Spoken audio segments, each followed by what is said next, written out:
Just because commentators like Dennis Shanahan don't like our question time strategy doesn't mean it's wrong. That reference to Dennis Shanahan of The Australian, who's sort of sometimes like the umpire of question time. He sits there and presides over it all. And Dennis Shanahan picked it, broadcast it this morning. He told us that the Liberals had decided that Wednesday was going to be Economy Day. There are some very senior people in the Labor Party who think I owe the Prime Minister a beer. There are some very senior people in the coalition opposition who think I owe Angus Taylor an apology. The reason for this is that the Prime Minister has lifted my profile in question time. Order. But the member for Canning, Order. but Canning tried to resist left. the Shanahan push this morning, Mr. Speaker.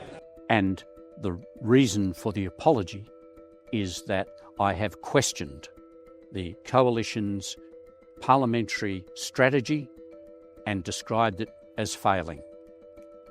The reason for all of this is that on Monday, the first day since the new Liberal leader had been elected, since a war had broken out in the Middle East, since there were key economic figures which had not been raised in the Parliament, that there were 115,000 Australians stranded overseas in need of help, that food prices were going up.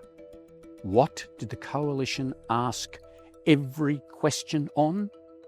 The so-called ISIS brides. What was happening to a cohort of 34 women and children trapped in Syria, even more so now because of the Iran war? So I said I felt they had missed an opportunity. First, they could have suggested that there be some bipartisanship on the approach to the Middle East war. Secondly, they could have raised the priority issue, which Angus Taylor has said himself is the cost of living and easing pressure on Australian families. Instead, they talked about the ISIS brides.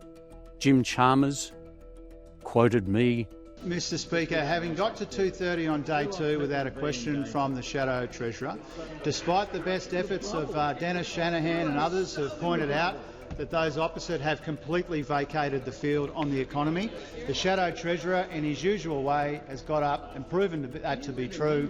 If they want to ask me questions about the big economic challenges, and I'll be happy to answer them. So Andrew Hastie, the next morning, suggested on ABC Radio, Just because commentators like Dennis Shanahan don't like our question time strategy doesn't mean it's wrong. but what we have seen after the ISIS brides episode was nothing but a series of questions on radical Islam and a mosque in Sydney. Still nothing about the 115,000 Australians overseas or the pressure on interest rates and inflation. On Wednesday, well, I had written in the paper that the coalition's grand plan was actually to have a theme a day. And today, Wednesday, was going to be Economy Day.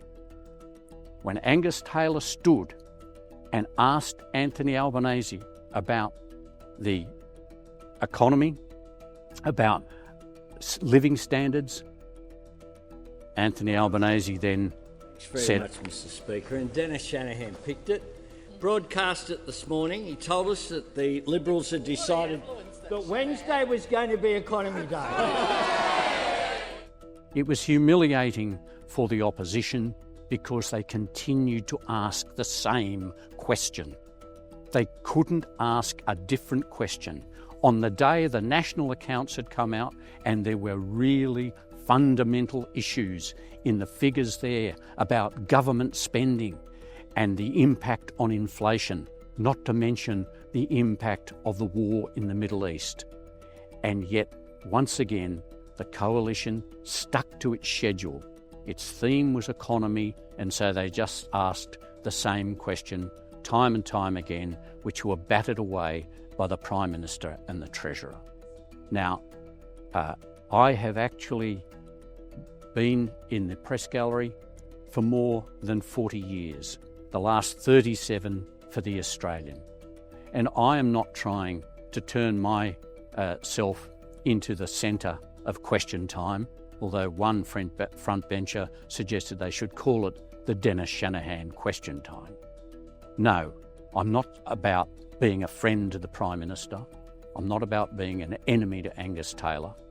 I'm happy to buy a beer for the Prime Minister, and I'm happy to give a thumbs up to Andrew Hastie, as long as I can actually assist the Australian people and the national interest in trying to get a hubristic and dominant government held to account by an opposition which can actually concentrate on serious matters that actually affect all Australians, not just those they think are disaffected One Nation supporters that they want to get back.